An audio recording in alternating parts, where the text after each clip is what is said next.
এই প্রোগ্রাম করতে গিয়ে যদি শাহাদাত বরণ করতে হয়, আমরা এখানে সবাই শাহাদাত করতে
মুসলমান কোন সময় আগে বেড়ে কোন বিজাতির উপর আক্রমণ করে না।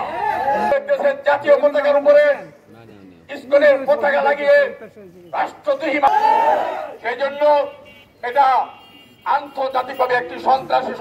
হেফাজত ইসলামের পক্ষ থেকে আমাদের প্রধান উপদেষ্টা, রক্তের বন্যা বইবে, দেশের স্বাধীনতা রক্ষা করা হবে ইনশাআল্লাহ।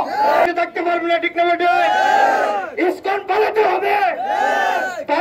বাংলাদেশে কেউ দালালি চলবে না, কেউ স্বৈরাচারী শাসন চলবে না। হাত করে দেখান,